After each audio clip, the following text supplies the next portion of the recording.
As geopolitical tensions simmer, Europe is worried. Given the Trump administration's chaos, the war in Ukraine, the European Union has been on edge for a while now, and their defense spending shows it. It has skyrocketed. The European Defense Agency has released a new report. It says that last year the EU collectively spent $402 billion on defense.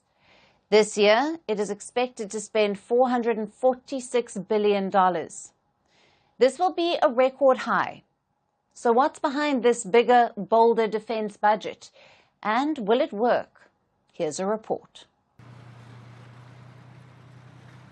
A continent on edge, a war raging at its doorstep, and a future clouded by uncertainty. From the chaos of the Trump administration to the unrelenting war in Ukraine, Europe is facing its gravest security crisis since the Second World War. Old alliances are being tested, new threats are emerging, and the European Union is responding the only way it knows how, by preparing for the worst. EU member states are ramping up their defenses. They are boosting military capabilities, building bunkers, and buying more weapons. The European Union consists of 27 members. Last year, they spent $402 billion on defense. It was a 19% increase compared to the previous year.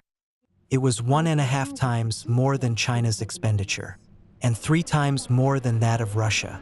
Only the United States spent more on defense than the EU.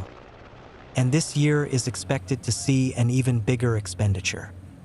EU member states are projected to spend around $446 billion on defense. This will be a record high. But what is this skyrocketing budget devoted towards? It is more than just money spent on salaries of military personnel or the upkeep of facilities. The budget is mostly diverted towards the purchase of new equipment and increased funding towards research and development. The purchase of equipment has seen a 39% higher investment last year as compared to 2023, and for R&D it's about 20%. Out of the 27 EU member states, 25 members saw an increase in defense spending and expansion of their militaries. 16 of these 25 members spent 10% more on defense last year compared to the previous year. Some of the members who have spent the highest are Eastern European nations, like Poland, Estonia, Latvia, and Lithuania. Given the war in Ukraine, they spent about 3 to 4% of their GDP on defense.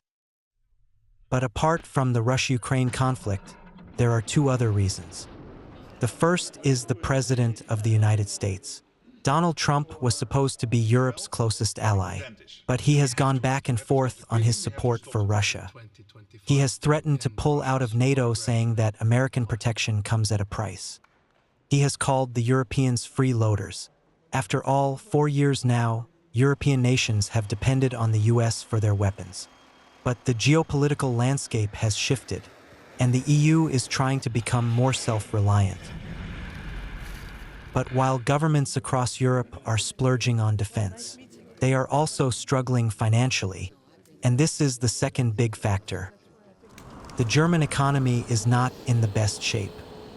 France and Italy have enormous public debts. European governments hope that increasing military spending will also boost their lackluster economies. But while there is more money for tanks and missiles, there is less of it for education and pensions. Economists estimate that every dollar of military spending will increase gross domestic product by 50 cents. But by comparison, the returns on spending on education or infrastructure is usually much higher. So as Europe pours billions into tanks, missiles, and R&D, by increasing taxes, borrowing money, or making cuts in education, it hopes to kill 2 birds with 1 stone, a boost to both its defenses and its GDP. But it is a gamble. Defense spending may bring short-term economic stimulation and a sense of security.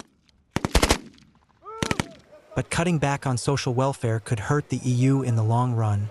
After all, true security doesn't come from weapons alone.